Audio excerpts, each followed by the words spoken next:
All right, let's just jump right into this. Picture this scenario for a second. A couple walks into a therapy office, right? There's no massive screaming match happening. There's no dramatic betrayal they're putting on the table.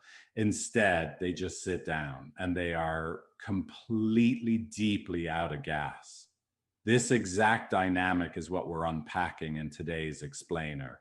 We're looking at some truly fascinating insights from marriage and family therapy regarding a phenomenon called relationship fatigue. It's this silent drain that just pulls the life right out of a partnership, not with fireworks, but with a slow, quiet leak. I just don't have it in me anymore. Man, if you have ever felt this, I really want to validate your experience right off the bat here. Because this bone deep weariness you might be feeling, it isn't hatred for your partner. It's not even indifference, even if it totally looks like that from the outside looking in. What you're actually experiencing is a completely drained nervous system. You know, you've tried to connect, you failed, you tried again, failed again, and now your internal battery is literally just sitting at zero. Section one, defining fatigue as a biological signal. So people misinterpret this kind of exhaustion all the time. They think, wow, I'm so tired. I must have chosen the wrong person, or we must just be fundamentally broken as a couple. But here's the absolutely crucial point. Relationship fatigue is actually a biological signal. It's literally just your body telling you that your current dynamic is unsustainable. There is a massive difference between just general emotional exhaustion and actual relationship fatigue. General emotional exhaustion is super broad, right? You're depleted everywhere, at work, with your friendships, your sleep schedule is a mess. But relationship fatigue is incredibly source specific. It is contained exclusively within your romantic dynamic. So you might be absolutely crushing it at work, hitting the gym every day, keeping up with all your friends. But the absolute second you walk through the front door and see your partner, your chest just tightens up with weariness. Honestly, recognizing this crucial diagnostic difference is a huge relief for a lot of people because your nervous system isn't broken. It's just responding completely rationally to an environment of chronic disconnection. Move into section two, the biology of connection. Because you guys, love isn't just some warm, fuzzy emotion. It's mammalian biology. It is literally how we are wired. Let's talk about what we call the caloric cost of connection. Real intimacy actually requires metabolic energy. It literally takes calories to pay attention when you're tired, to stay present when you're triggered, and to actually cross the bridge into your partner's reality. Think about it like going to the gym. If you go well rested, a heavy workout feels challenging, sure, but doable. But if you try that exact same workout when you haven't slept in 3 days and you miss 2 meals, it feels completely impossible. It's like trying to deadlift a minivan. The relationship workout hasn't actually gotten any harder. It's just that your energetic resources are completely tapped out. And so here's what happens when those resources run dry. Your attachment system is just constantly scanning for connection, essentially asking, hey, are you there for me? And when the answer feels like no, your nervous system empties out, your amygdala fires, cortisol floods your system, and you shift right into fight, flight, or freeze. And here's the thing. These biological panic responses aren't just happening during huge explosive fights. They're happening during tiny, repeated micro moments of disconnection. It's exactly like having a really heavy app running in the background of your phone. It's just silently draining the battery until the whole system inevitably crashes. Section three, the stages of fatigue. This is a highly predictable trajectory. This kind of systemic crash we're talking about doesn't just happen overnight. It follows this exact progression. First, you get the repeated bid and miss. You try to connect, and your partner just misses it. Second, it devolves into negative sentiment override, where your actual perception shifts. And then finally, the most dangerous stage, the withdrawal cascade, where you basically just become parallel lives living under the exact same roof. Let's break these down a bit. Let's start with stage one and look at this wild number, 33%. Dr. John Gottman's foundational research shows that we are constantly making these little bids for connection, a quick touch, a joke, a random comment about our day. In healthy relationships, partners turn toward these bids constantly.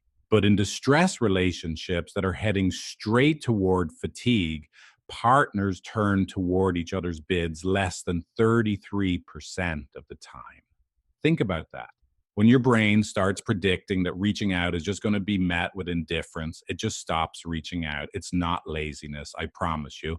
It's literally your brain trying to save calories, which leads us right into stage two, negative sentiment override. This is a state where your brain's threat detector just completely takes the wheel. You start interpreting even totally neutral or frankly positive actions from your partner through this highly negative, suspicious lens. Like they bring you a cup of coffee, and instead of just thinking, oh, that's really nice, your brain instantly goes, okay, what do they want from me?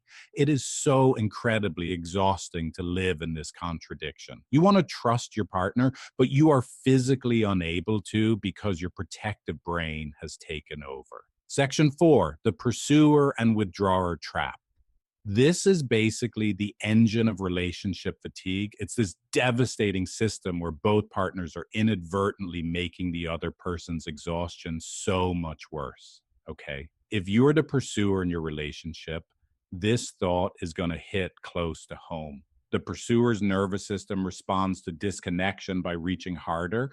You ask way more questions, you push for deep conversations, or honestly, maybe you just pick a fight over how the dishwasher is loaded. You might become critical, not because you're trying to be mean, but out of sheer panic at the emotional distance between you two. Your inner monologue is basically just screaming, I am exhausted from always being the one who cares. But then right across the room, you have the withdrawer. Their nervous system responds to all that intense emotion from the pursuer by completely shutting down. They retreat because they are literally collapsing under the perceived criticism. They aren't trying to be cold or cruel. They are just so drained from feeling like they have to walk on eggshells all the time. And the real tragedy here is that the pursuer's reaching triggers the withdrawer's collapse. And then the withdrawer's collapse triggers the pursuer's panic. You are locked in this awful mutual trap. So, what does this actually mean for the relationship? Well, relationship fatigue can feel absolutely identical to falling out of love, but there is a vital difference you need to know. Falling out of love usually has this calm acceptance to it. It's a settled quality. The relationship is over and you're kind of just at peace with it. But relationship fatigue, that is characterized by a really strong undercurrent of mourning and grief. If you are watching this explainer right now and you're feeling a pang of recognition or even a deep sadness, that is actually incredibly good news. It means your attachment bond is still alive. It's just buried under layers and layers of self-protection. Section 5, the high performers coasting on momentum. Let's look at a very specific demographic that actually suffers deeply from this. Highly successful individuals fall into this trap all the time. It's called the we're fine delusion because they are totally crushing it at work and they're managing the household flawlessly. they end up treating their relationship like this low priority side project that only gets whatever leftover energy they can scrape together. They think, hey, our relationship is healthy just because there isn't some acute emergency or obvious crisis going on. But as we've learned today, a lack of screaming does not equal a thriving, sustainable bond. You absolutely cannot efficiency hack a relationship. It requires slowness, it requires presence, and it requires real metabolic energy. Section 6, how to repair it. Stop and do differently. The really hopeful reality here is that fatigue actually strips away all our posturing and defenses. You're literally too tired to pretend anymore, which actually leaves room for raw, absolute honesty. So here are the practical steps you can take today to start rebuilding that biological bond. First off, name the fatigue out loud together. Just admit it's happening. Second, start small. Don't try to fix the whole relationship by Tuesday. Third, and this one is huge, prioritize repair over resolution. You don't have to agree on everything. You just need to get better at reconnecting after you disconnect. Fourth, get genuinely curious about your partner's exhaustion. What does it feel like for them? And finally, please seek professional help if you can. It is incredibly hard to clearly see the system you're currently stuck inside of. I want to leave you with this final, somewhat provocative thought. The biological structure of your bond can and absolutely will heal if the conditions change. So ask yourself, are you actually willing to stop doing what's draining your bond and start doing something different? Look, repairing this, it burns calories, it costs ego, it is hard work, but it is literally the only path that leads back to each other. Take some real time to reflect on that. I hope this explainer gave you a brand new lens to view your relationship through. Keep learning, keep growing, and I'll catch you in the next one. If you want to work on this for real, try Figlet, my AI relationship coaching app. You can start for free, no credit card needed at figlet.empathy.com.